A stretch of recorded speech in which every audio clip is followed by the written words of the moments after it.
Yeah, now getting to that, I mean, you guys, the O-line, I mean, basically the key to making everything else go. I mean, the conditioning that you guys have to play at this speed. What do you guys do to be able to move as fast as you do? We just practice as hard as we can every day.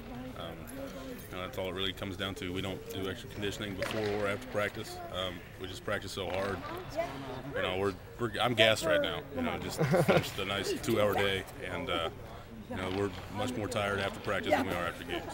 And it's just as far as the signs are concerned, I mean, people see them, they're like, what is that? I mean, how long does it take you guys to memorize just what is on those play cards? I don't do it.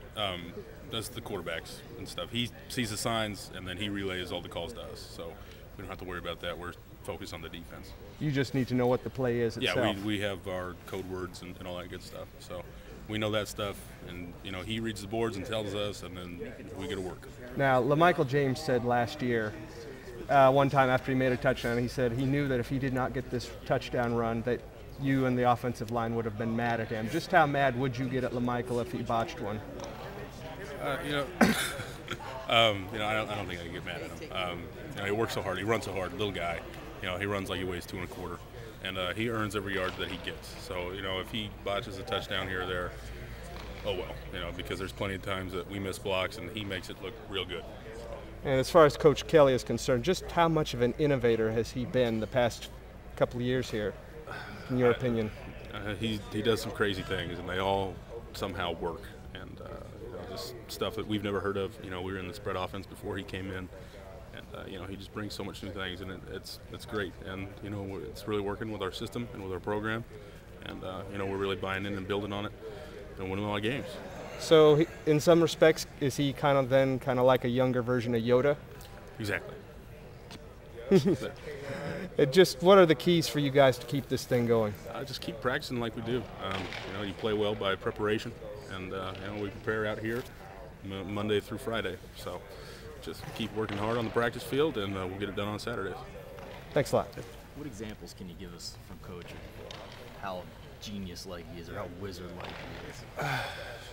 He comes up with stuff where, just at halftime where we're not, being able to block the defense a certain way, and he'll come in with this idea and say, we're going to do this, we're not going to block this guy, and we're going to throw the ball out here, and you'll never think it works, and then we try it, and it goes for 60 yards and a touchdown. So it's pretty awesome.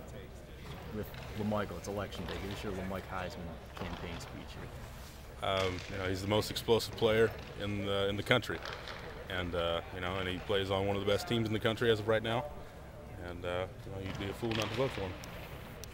Thanks, man. Yeah.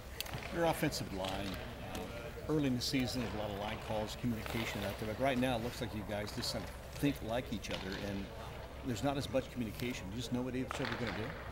Kind of, sort of. We still communicate, or we still try to communicate as much as possible. But sometimes when it's loud, you can't talk to the guy next to you, so you just kind of got to feel what's going on. And we're slowly but surely getting better at that. We've been playing with each other. We rotate in 7 guys for the most part, and we've really got a lot of time thus far this year playing with each other. So we're starting to get a good feel for how each other play. Does this feel like Husky week for you guys? Husky week. It feels like another work week, just like every other week. Coach has said that everyone's a rivalry for you guys. Does that kind of diminish what Washington and Oregon is? No. There's still some animosity, between us, and but everyone's trying to take down the top dog, and we're top dog right now. So, every week's gonna be it's gonna have a little animosity attached to it. Do you think the fact that nobody on the current roster has lost UW, do you think that kind of waters down the rivalry at all, or do you think it's still the same? No, it's still there. Regardless of whether they've been beating us the past 5 years or we've been beating them the past 5 years, it's still Washington. Still good. They're a building program. They got some talented kids, and they could very well beat us if we don't come to play. And the emotion of the rivalry really helps out with your fuel to prepare and be ready for Saturday.